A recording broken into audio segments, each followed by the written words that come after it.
Hey everybody, here we are on a Friday in June, 12/11. Feels like old times. And I did this for months at 12/11 every day.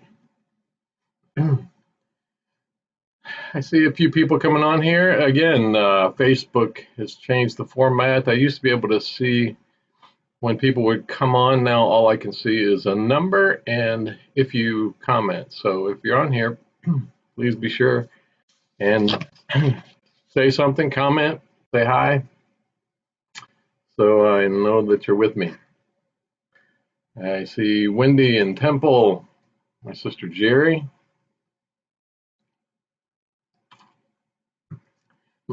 So it is Friday, June 26, 12/11. And in my announcement, I said, I can't say I didn't warn you because I've been sensing that there was going to be more that God wanted me to share than I could cover.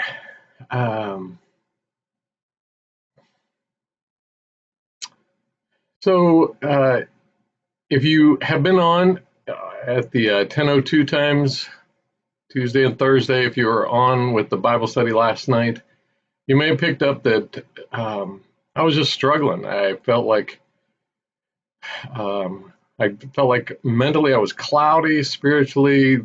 Um, Lately, the norm is to just have this sense that I'm hearing God, I'm talking with God, and it just felt like there was a blockage of some sort.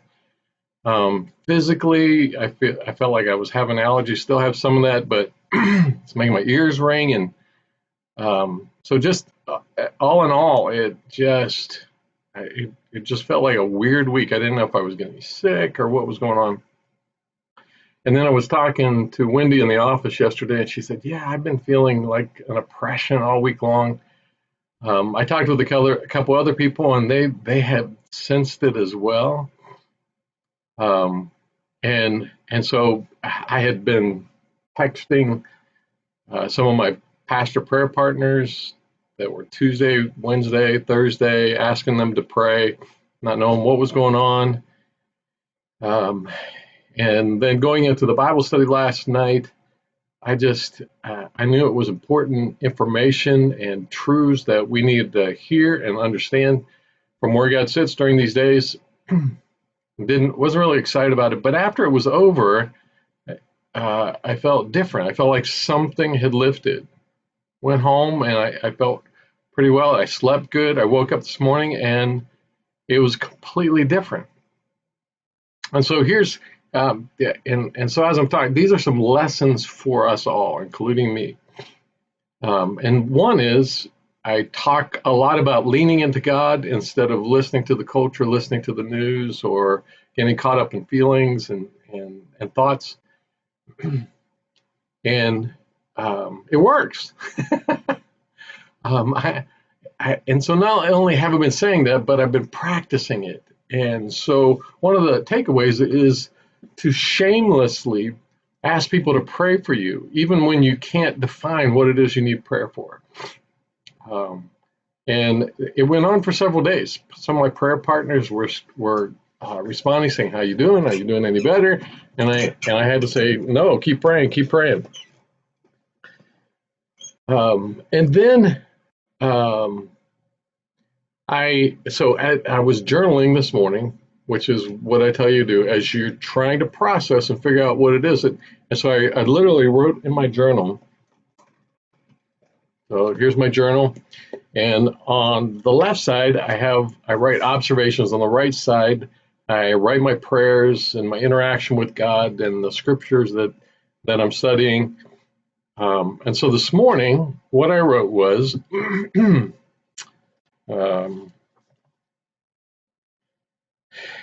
would you give me insight into the past few days? And then I described it. My mind was cloudy, emotions, fog, the physical stuff, and what I was feeling today. And so I asked him for insight. And as I was praying and listening, um, he gave me a truth and that I want to share this morning, which is the reason why we're meeting on Friday. That was profound. And then following that profound truth, he gave me this insight.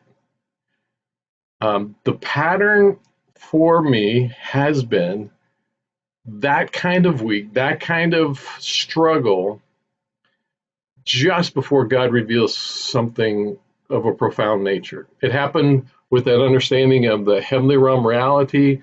It happened when God just last fall when He lifted some stuff, and so he brought me back and He showed me this pattern, that what I was going through is spiritual warfare. And when you're going through spiritual warfare, you use the spiritual weapons. And so asking pastor prayer partners, asking for people that are living right side up to just have some conversation about some things, spending time with Him. Yesterday morning, I said I was going out on the trail just to spend time with God, to listen to God, to spend time with Him, spending time in His words, spending time praising Him, all those kinds of things. Because what I've learned, and so here's another lesson. It's not written down anywhere. You just have to write it down yourself. Here's another lesson. When we do those things, when we use those spiritual weapons during difficult times, it accelerates the opportunity for God to accomplish what He wants to accomplish, and it decreases the amount of time that we have to endure the battle. So it's like, in military warfare, if two opposing sides are using the same kinds of weapons and it's a standoff, using these spiritual weapons of praying and talking to other people and praying and with other people and praise, all those weapons, it's like bringing in the big guns, and it shortens the military engagement. So I just encourage you to take that to heart. And so those of you that are pastor prayer partners, those of you who've been praying for me, thank you, because I know it's having an impact. So I was having a really tough week, and then this morning it's just delight. It's just it's like something is lifted, and now there's this sense of closeness again. And I think it's because God wanted to deliver an insight that is powerful for me. Hopefully it's powerful for you. That's the whole reason we're doing this on Friday. God wanted to deliver it, and Satan knew something was coming. He can't read our minds. He can't see all that God is doing, but he knew something was coming, and he was trying to prevent it, trying to keep me from being able to hear it. So as I was asking for insight, and here's the insight that God brought to me.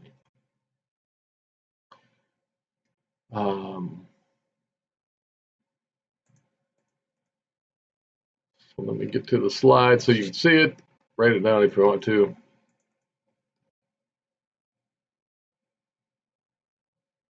So here's the insight. When things happen in the upside down world,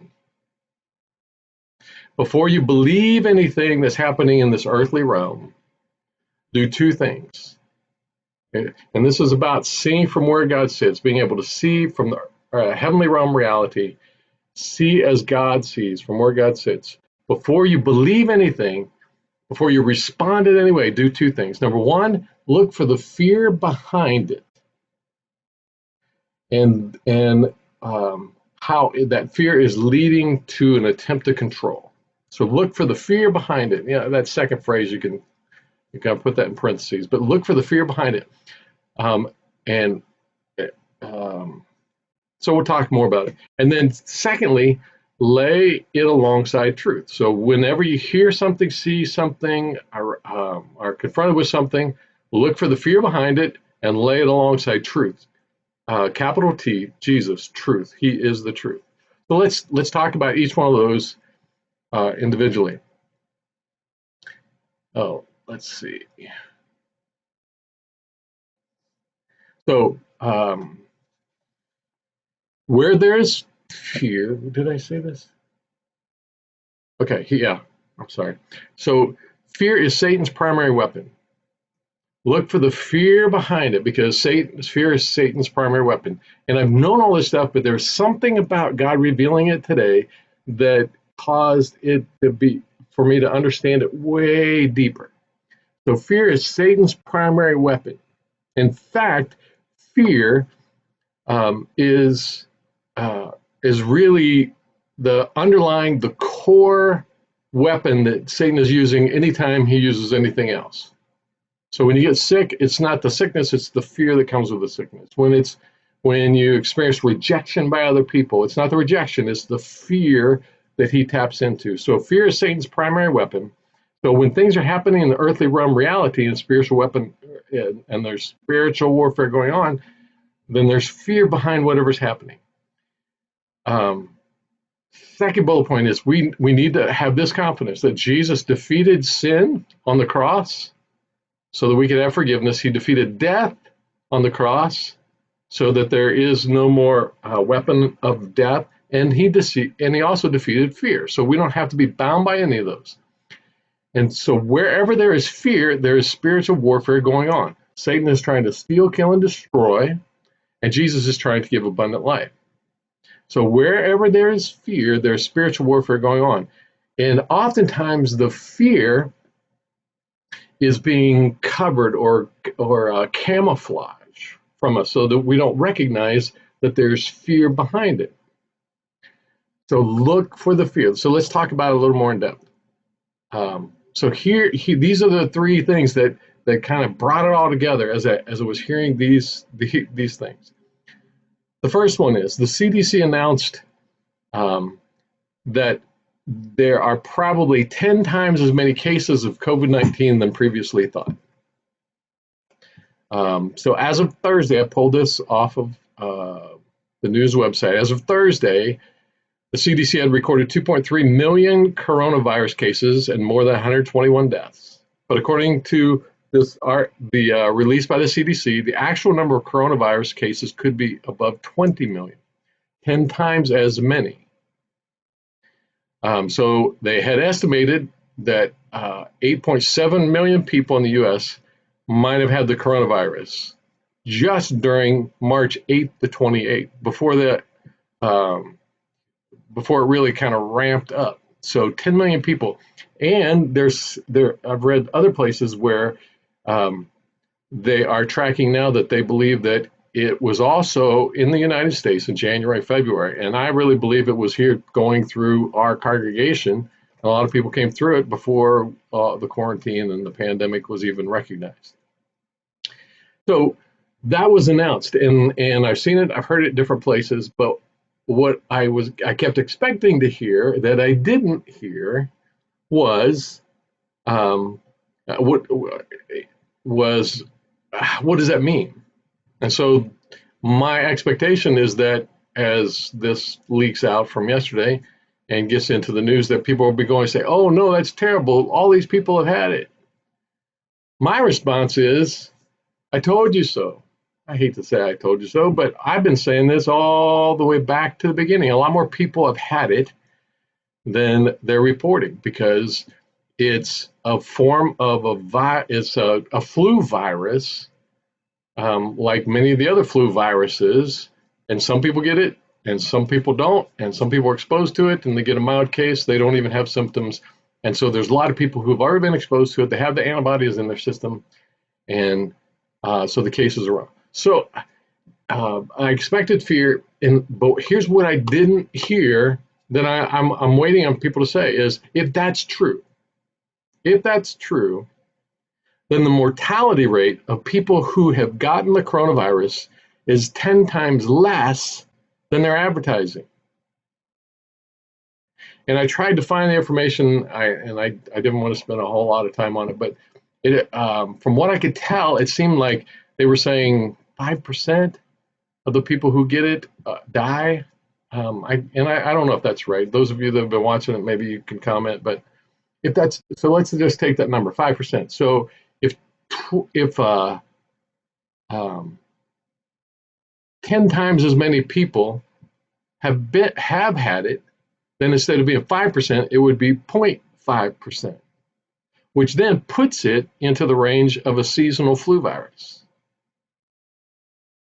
So, and the percentage of severe cases will be less, 10 times less.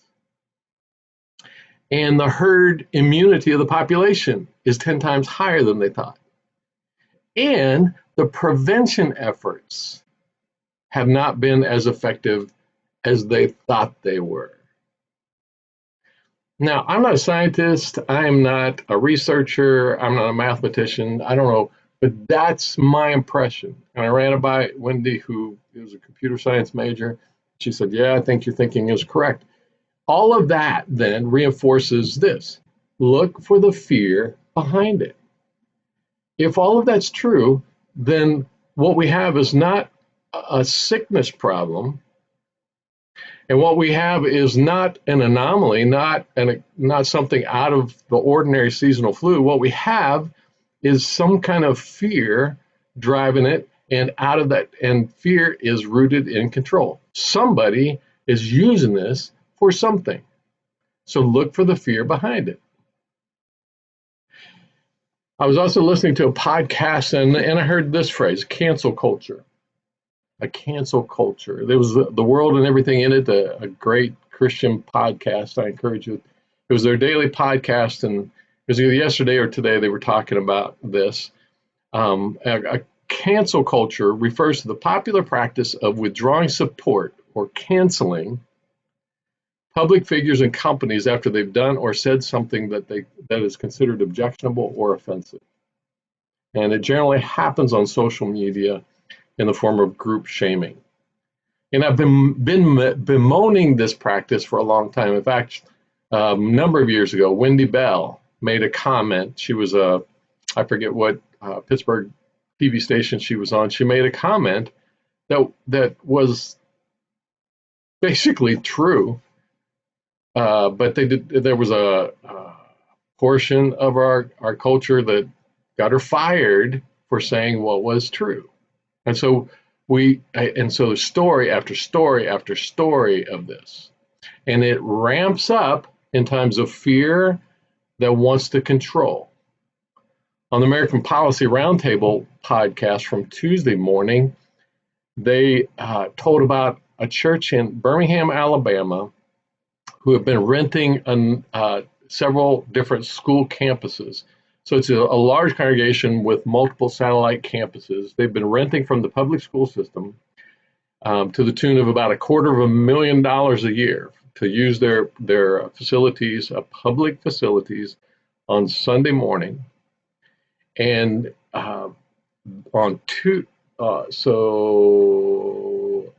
I think 2 weeks ago, they held the Birmingham City Schools Board held an emergency meeting to vote on whether to cancel this contract, because the pastor of this church had liked twice posts by a Christian organization that is pro-Trump. He had simply pushed the button like on a post, and the post was long, and so there's a lot of stuff that he could have been liking, any number of different things in there. The post wasn't even anti-racist. It was just because that organization that he liked the post on was pro-Trump, and the school board got wind of it. So he didn't post anything. All he did was like 2 posts on somebody else's feed. And as a result, in an emergency meeting, they cancel their contract with this church that brings into them $250,000 toward the school system. And following that, the Birmingham Housing Authority ended their partnership with the church for the same reason, when they have been going into those public housing units and providing resources of different kinds for them. Now, my first thought was, having been a church that rented public schools for 15 years, I know that the Supreme Court years ago, 30 some years ago, ruled public access. So religious groups have access to public buildings as long as they are renting them, as long as they're paying like everybody else pays. So I think they actually broke the law in doing this. But it was a response of this public shaming in this cancel culture. And what's driving it? Fear, which wants to control. So fear that causes people want to determine what public figures say. And then this last one, I just ran across this. The Dixie Chicks. Remember the Dixie Chicks? Very, very popular back in the early 2000s, but at a concert, I think it was in England, they made some kind of comment about President George Bush, and immediately their group was pulled from stations, and it took them like 5 years to recover, and they've never fully recovered. But now they've come out that they said they're changing their name from Dixie Chicks to just the Chicks. Again, what's behind it? Fear. The fear. Now, I don't care what their name is. It doesn't really matter to us as a culture. They did it because they have to make money. And Dixie in this current culture represents the South, represents the Confederacy, represents slavery. And so I don't blame them for that whatsoever. You know, if they're just trying to be sensitive, that's fine. But what motivated it? Fear of losing support, fear of not making money, fear of people not supporting them. So look for the fear. And so this is the element of it is we look at the earthly realm reality. This is the new element for me, is that it's not just spiritual warfare. There's fear. There's a root of fear, and which we'll see once understanding that and identifying that, we'll see how it gives us power. So when you hear anything, before believing anything anywhere, even if it's your pastor, here's what we need to do. Look for the fear behind it and then lay it alongside truth. I don't know why my slide is. Let me correct that so it looks decent.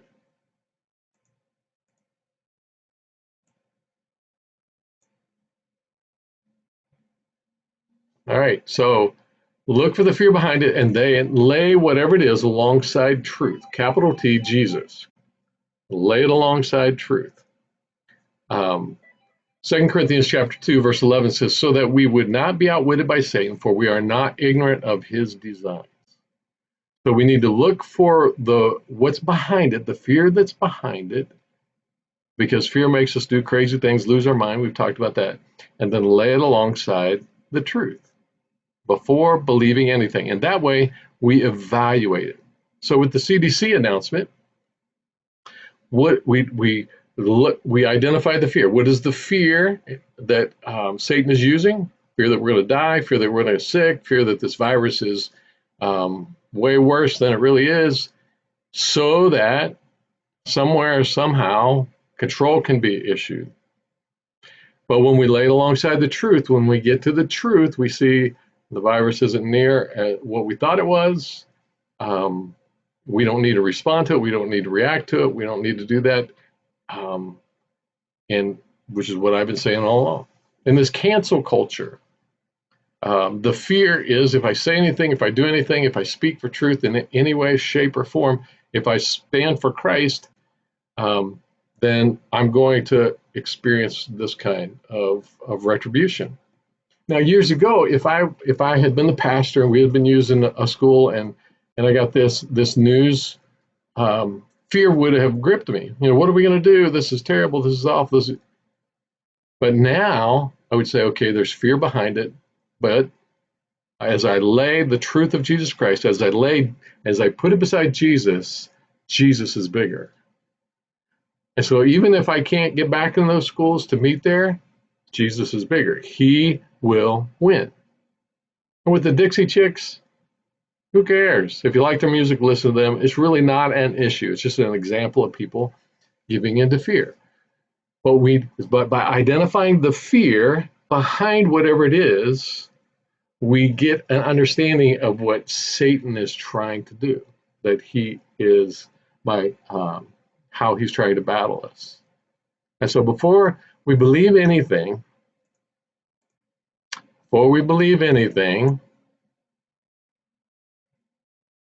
especially things that cause alarm or fear, we look to the Bible and we listen to the Spirit within. And so we look to the Bible. What does the Bible say about this? Satan is defeated. It removes the fear. It removes the fear. Because as we look to the Bible, what is the truth? We discover what is the truth, and then we listen to the Spirit within, where Jesus is the truth and he lives within us. And so as I heard this announcement by the CDC, we looked at the Bible. God's still in charge. God is bigger. God is working. But then as I listened to the Spirit within, the truth of the Spirit within, from the very beginning of all of this, those of you who have been listening for a long time, you know, from the very beginning of this, I've been in my mind, in my heart, I've been saying something doesn't make sense. What am I missing in this? And as we've heard different announcements, and here we find that what I've been thinking and sensing is true, that there are way more people that have been exposed to this than anybody is admitting to. That's the check in your spirit. As you're walking in step with the Spirit of God, he gives you that understanding. And so before believing anything, before giving into alarm, look for the fear, and then look to the Bible and listen to the Spirit within. James chapter 1 says, if any of you lacks wisdom, let him ask God, who gives generously to all without reproach, and it will be given to him. God won't give it to us unless we ask, because he's given us authority over our own lives. He's not going to usurp that, but when we ask, we're surrendering and saying, I want to know. And so that's what I did in my time with God this morning. God, can you give me insight into what this week was all about? And he did. Can you give me insight into what's happening in our culture? And he does. He wants to give us understanding way more than we even realize.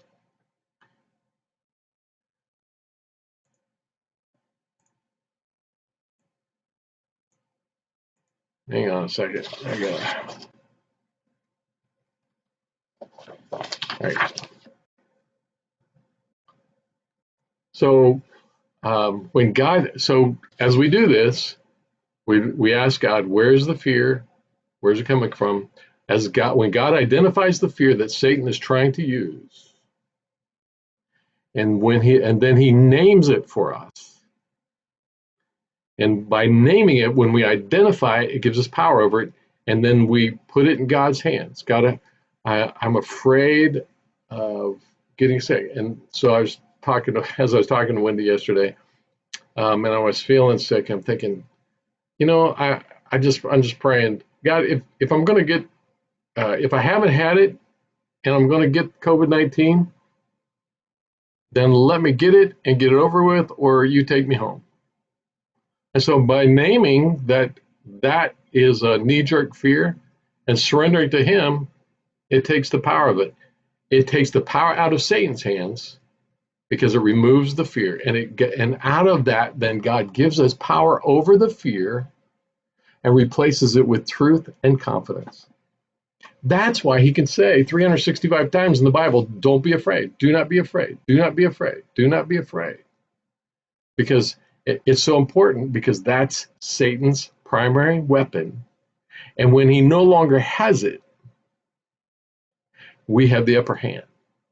The Spirit of Christ that is within us is greater than the spirit that is within the world.